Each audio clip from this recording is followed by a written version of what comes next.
మొన్న నేను pollution review చేసినప్పుడు మటుకు 4 జిల్లాలు మనకి పర్యావరణం, మనకి ఈ వాతావరణం, ఈ హెచ్చుతగ్గుల వల్ల మనకి క్లైమేట్ చేంజ్ వల్ల ఇంపాక్ట్ మనకి 4 జిల్లాల పైన ఉన్నాయి. కృష్ణా జిల్లా కూడా ఉన్నారు. దీంట్లో మనకు దాదాపు 974 కిలోమీటర్ తీర ప్రాంతం. దీంట్లో చాలా తీర ప్రాంతాలు ఇంపాక్ట్ మనకి దానికి గురి క్లైమేట్ చేంజ్కి ఇబ్బంది పడే పరిస్థితులు ఉన్నాయి.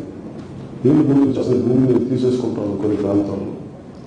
సో వీటికి మర అడవుల్ని రక్షించుకోవడం, అడవులు అనేది చాలా కీలకమైనది. సో అలాగే ఒక అటవీ పరిధిలో కానీ మర అడవులు కూడా సుప్రీంకోర్టు డైరెక్టివ్ ప్రకారం, జడ్జిమెంట్ ప్రకారం అటవీ శాఖలో లేని మర అడవులు కూడా అటవీ శాఖ దాన్ని కేర్ తీసుకోవాలన్న జాగ్రత్త చూడాలని సుప్రీంకోర్టు జడ్జిమెంట్ దాన్ని కూడా ప్రస్తావించిన రోజులు.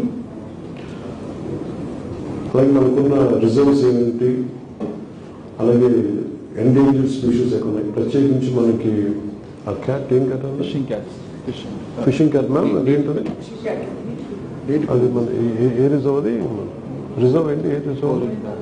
కొరంగా పార్క్ లో ఎస్పెషల్లీ ఫిషింగ్ క్యాట్ ఒక అరుదైన క్యాట్ స్పీషీస్ ఉంది. దాని సెన్సెస్ ఒకటి తీసుకోవాలి. ఇప్పుడు దాన్ని మనం ర్యాండమ్ శాంపిల్ తీసుకొని దాన్ని ఎక్స్ప్లోరేట్ చేసి, అంటే ఇక్కడ 1 కిలోమీటర్కి 5 కనిపిస్తే ఉన్న మిగతా కొరింగా రిజర్వ్లో ఇది ఉండొచ్చు అనేది అప్రాక్సిమేట్గా ఉంది. కానీ దాని మీద కొంత డీటెయిల్గా స్టడీ చేయాలి. ఒకటి ఎకో టూరిజం డెవలప్ చేయాలంటే ఏమున్నాయి, కొన్నిసార్లు టూరిజంకి సంబంధం లేకుండా ఫారెస్ట్ డిపార్ట్మెంట్ కొన్ని రిసార్ట్స్ ఉన్నాయి, కొన్ని ప్రత్యేకించి కొన్ని అటవీ సంరక్షణలో కొన్ని ఈ పర్యాటక కేంద్రాలు ఉంటాయి. వాటి మరింత పెంపొందించాలి. సైన్స్ అండ్ టెక్నాలజీకి సంబంధించినంత వరకు అసలు గ్రామీణ యువతలో ఎంత ప్రతిభ సమర్థత దాచుకోవాలి, దానికి సంబంధించిన రిపోర్ట్ చేయాలి. ఇవన్నీ చూస్తే సైన్స్ అండ్ టెక్నాలజీ డిపార్ట్మెంట్లో సిబ్బంది కొరత చాలా ఉంది. ఆ సిబ్బంది కొరతను ముందే తీర్చడం, అలాగే రాజమండ్రిలో కంప్లీట్ డిస్ప్లే ఒక సైన్స్ అండ్ టెక్నాలజీ బిల్డింగ్ ఉంటుంది. డిస్ప్లే సెంటర్ యువతకి ఆసక్తిని పెంపొందించే ఎగ్జిబిట్స్ అన్నీ ఉంటాయి. దాన్ని ఓపెన్ గా ఎప్పుడు చేయాలి ఏంటి, దానికి కేంద్రం మరియు డిస్కషన్ వచ్చింది. ప్రత్యేకించి to sum up this entire review ఏంటంటే, కొన్ని మోర్ మెంబర్స్ బోర్డు వచ్చిన మెంబర్స్ కలెక్టర్ రిలీజ్ చేస్తాను డీటెయిల్ అని అనౌన్స్ చేస్తాను.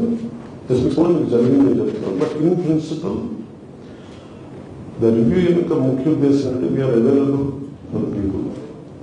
ఏ సమస్య ఉన్నా సరే ముఖ్యంగా మేము పెట్టుకున్నది రక్షిత మంచినీటి మనకి ఈ సరఫరా అన్ని గ్రామాలకి వెళ్ళాలి. ఎలాంటి ఏమేమి చేయాలి, ముఖ్యంగా చూస్తే నిధుల కొరత చాలా విపరీతంగా ఉంది.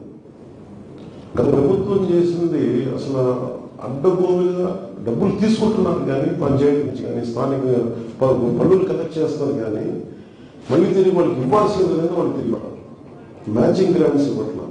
సో వీటన్నిటి ఎలా కలెక్ట్ చేయాలని చాలా హైలెవెల్ క్యాబినెట్ మీటింగ్ చేసి గవర్నమెంట్ మంత్రి శ్రీ చంద్రబాబు గారిని కూడా దృష్టికి తీసుకెళ్ళి దాని నుంచి నేను యాక్షన్ ప్లాన్ ముందుకు తీసుకెళ్తాను. అలాగే తగిన ఉదయ్ శ్రీనివాస్ కూడా చెప్పారు, మన బాలసౌరి గారు కలిసాము, జనసేన పార్టీ తరఫు నుంచి కూడా చెప్పమని చెప్పారు. ఆంధ్రప్రదేశ్ కావాల్సినంత అండ వెళ్తామంటే ఆయన మనసుకుని మద్దతు ఇచ్చారు. ఇవన్నీ సార్ట్అవుట్ చేసుకుంటాం. కానీ సార్ట్అవుట్ చేసుకునే లోపల ఆలోచిస్తుందంటే ఎంత అవగాహన చేసుకోవాలి, ఏమేమి ఉన్నాయి లోపల, ఏమేమి లోపాలు ఉన్నాయి, ఎంత నిధులు ఆలస్య నిధులు ఉన్నాయి, వీటన్నిటిలో చాలా లోతైన అధ్యయనం ఎక్సైజ్ జరుగుతుంది. సో చేసిన